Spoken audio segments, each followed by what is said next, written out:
Con la venia de la ilustrísima sala, con su permiso, señor presidente, y para interesar una sentencia absolutoria a favor de mi cliente, don David Sánchez Pérez Castejo. En primer lugar, es evidente que hay que contextualizar, al margen de lo que ya ha dicho mi ilustre colega que me ha antecedido con el uso de la palabra, ante qué tipo de procedimiento nos encontramos, de una forma muy breve, porque por otra parte es conocida por la sala. Todo esto nace como consecuencia de una denuncia llena de recortes periodísticos que evidentemente para lo que podíamos llamar la España cañí, pues evidentemente es muy sugerente. Aparece un presunto enchufismo, un delito fiscal, un enriquecimiento ilícito. El vulgo no sabe cuáles son las condiciones objetivas de punibilidad ni del delito fiscal ni del enriquecimiento ilícito, pero las conversaciones de café, las tertulias y sobre todo cuando se tiene cierto sesgo político, esto es muy jugoso, es muy atractivo. La cercanía de Badajoz, que si tributaba fuera, la presión política evidente. Yo creo que no ofendo a nadie si digo que el sesgo de los letrados, de las organizaciones que representan los letrados que tengo enfrente es absolutamente unívoca. Por tanto, tenemos todos, ya digo, todos los factores, todos los atributos para encontrarnos ante lo que nos hemos encontrado. Un proceso absolutamente paralelo, ventilado en los medios de comunicación, de lo que los representantes de estas organizaciones daban cumplida cuenta, lógicamente en muchas ocasiones con opiniones sesgadas, de lo que estaba sucediendo en la sala de instrucción de Badajoz y ahora también en esta sede de la Audiencia Provincial. Pero, claro, esto tiene el recorrido que tiene. Esta bromita dura lo que dura. Y ahora estamos en un momento distinto. Estamos en un momento donde, si me permite la sala, podríamos decir con toda consideración que en un instante de intimidad entre ustedes tres y yo. Aunque haya más gente, aunque esto sea público, aunque esto lo termine viendo toda España, es como si estuviéramos los cuatro solos en un momento de intimidad procesal. ¿Y qué nos une a nosotros para que tengamos ese momento de intimidad procesal? Los escritos de conclusiones definitivas. Y aquí ya, cuando se tecnifica el debate, es cuando ya pierde agua la prospección de las acusaciones populares. Aquí es cuando ya perdemos el pie. Aquí se acabaron las conjeturas, las filtraciones interesadas, el interés de los medios de comunicación, incluso las ganas de poder derrotar a un gobierno. Aquí estamos en una sala de justicia y nos reñimos de manera absolutamente leal con las bases que da la Ley de Enjuiciamiento Criminal de 1882 y ahora mismo en el momento en el que estamos nosotros con los escritos de conclusiones definitivas. Ya sea el primero o ya sean los que se han presentado de forma escindida.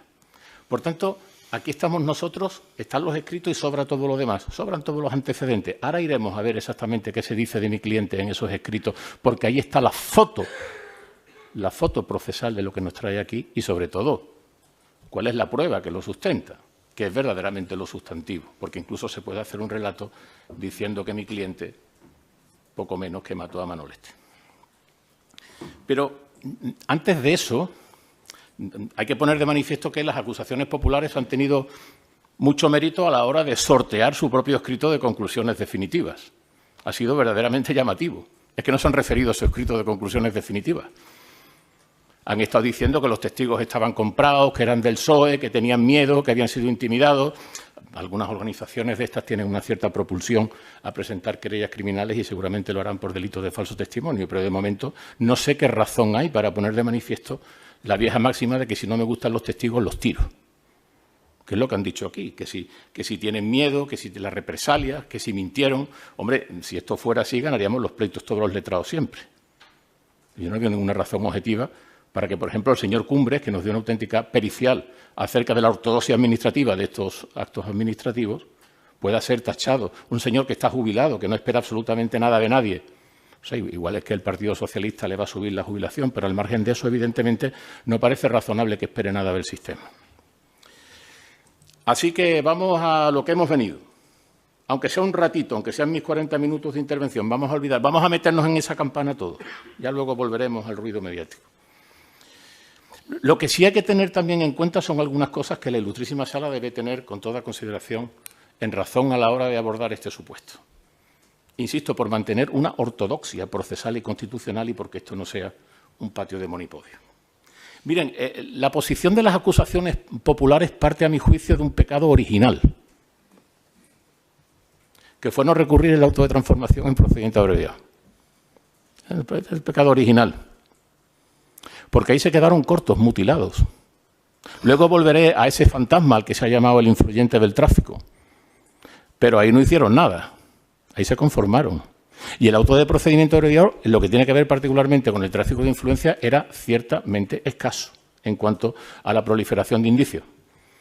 Pero se aquietaron, no sé por qué razones, pero lo cierto es que se aquietaron. Y ese es el pecado original.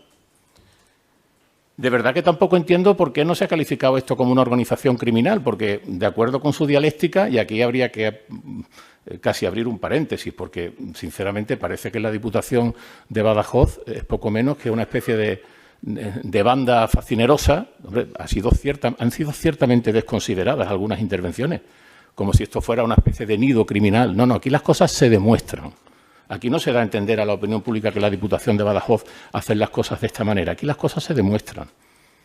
¿Por qué no se ha calificado como organización criminal si todo era un tracto que nace con el nacimiento, mejor dicho, con la generación de la plaza del señor Sánchez y termina para adecuarlos a sus intereses personales con la dotación de la plaza de Luis Carrero? Oiga, ¿y dónde está el señor Albarrán? Porque, claro, si esto es una organización criminal, aunque sea desde el punto de vista meramente dialéctico, no técnico-jurídico, habrán tenido que participar todos, ¿no? Y el señor Garrote, que firmó el contrato, ese no tiene eficacia causal en el tracto del que estamos hablando. Y la tal Antonieta, que también fue aquí citada, esos son participantes administrativos de segunda categoría. Esos se han librado. El señor Expósito también se ha librado, bendito sea Dios. Pero esto no es una especie de cuadrilla en la vieja definición del agravante del Código Penal del 73, porque unos se quedan fuera de la cuadrilla y otros se quedan dentro. ¿Qué criterio se ha seguido?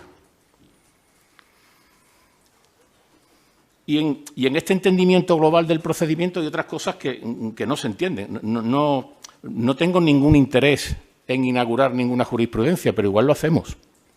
Porque es la primera vez que se puede condenar a unas personas por prevaricación en actos de naturaleza administrativa en los que, siendo la sentencia penal firme, se mantienen esos destinos administrativos.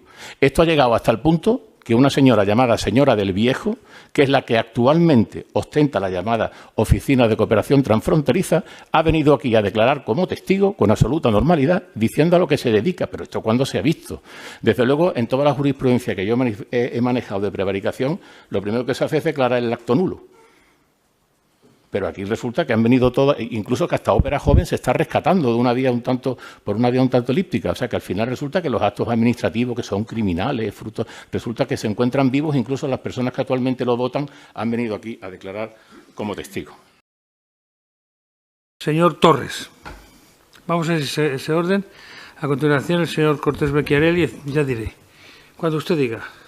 Con su bien, ilustrísimo señor, para informar en pro del dictado una sentencia absolutoria de mi defendido, don Miguel Ángel Gallardo Miranda, que en general, y como va a salir a lo largo de la exposición, podría hacer extensiva a todos los que han tenido la carga de comparecer como acusados en esta causa. Antes de contender sobre los términos de los escritos de acusación y dentro de los prolegómenos, de los preliminares, esta parte quiere hacer una breve alusión precisamente a los extremos relativos a la elevación a definitiva del escrito de conclusiones.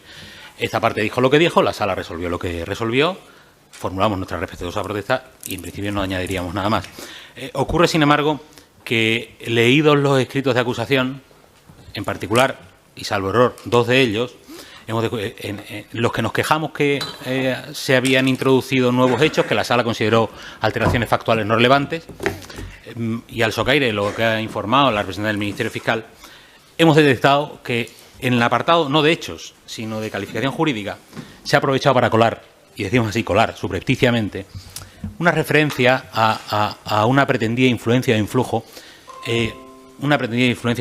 que precisamente avala el cambio de calificación, o pretende avalar el cambio de calificación que han efectuado del primer grupo de delito.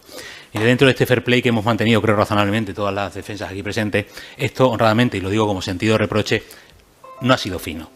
Creo que como mínimo se debería haber advertido de ese cambio. Desde luego, para nosotros debe tenerse por no hecho, porque las alteraciones de hecho son los que vienen en el apartado primero. Lo que quieran meter, insisto, de rondón, y se nos permite la expresión, en el apartado relativo a la calificación jurídica, debe tenerse por no hecho. Abundando en este punto, también queremos hacer un velado y sentido reproche, expreso y sentido reproche a determinadas afirmaciones que se han introducido, que yo no sé si pretenden introducir confusión, mezclando acontecimientos que están en la causa con otros que no están. A vuela pluma he cogido alguno. Se ha hablado de sondeos sobre las primarias del Partido Socialista que no están en la causa, no en la causa, sino en los escritos de acusación, que es de lo que tendríamos que hablar aquí.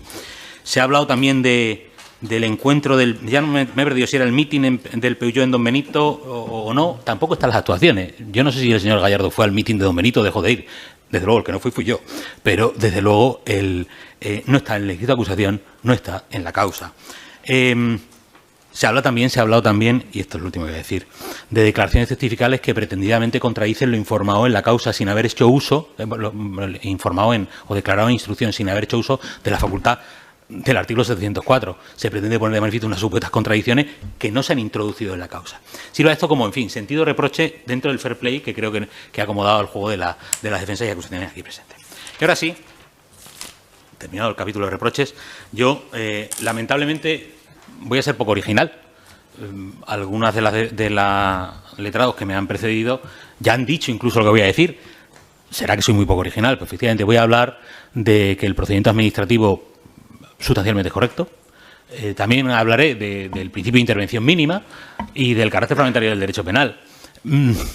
Esto último lo voy a decir más por necesidad que por convicción, porque es que ni siquiera atisbo una irregularidad formal relevante en la tramitación de los procedimientos administrativos. Por aquello de decir lo que siempre se dice en este tipo de procedimiento y remitirnos a lo que pudiera deducirse de acciones administrativas, pues lo diremos. Pero es que, insisto, y como ha puesto de manifiesto el informe de la representante del Ministerio Fiscal, ni siquiera soy capaz de adivinar vicios relevantes en la tramitación de esos procedimientos administrativos. Mire, la Sala tiene en su mano varios escritos de acusación. Básicamente estamos hablando de 3 grupos de delitos. El primero se refiere a la creación y adjudicación de un puesto de trabajo en la idea de las acusaciones diseñado ex profeso para el señor David Sánchez.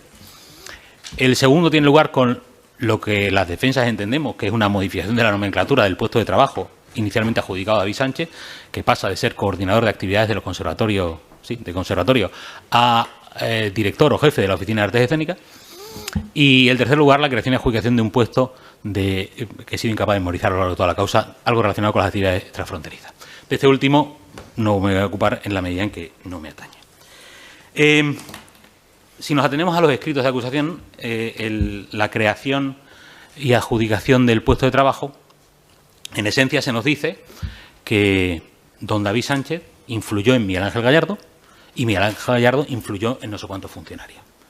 Y resulta de eso, habrían orquestado un procedimiento que, bajo una apariencia de legalidad formal, habría estado teledirigido y teleordenado a adjudicar, primero a crear y luego a adjudicar un puesto de trabajo a David Sánchez.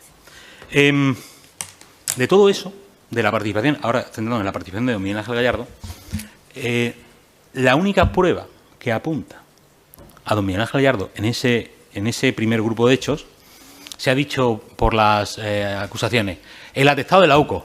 No, el atestado de la UCO no.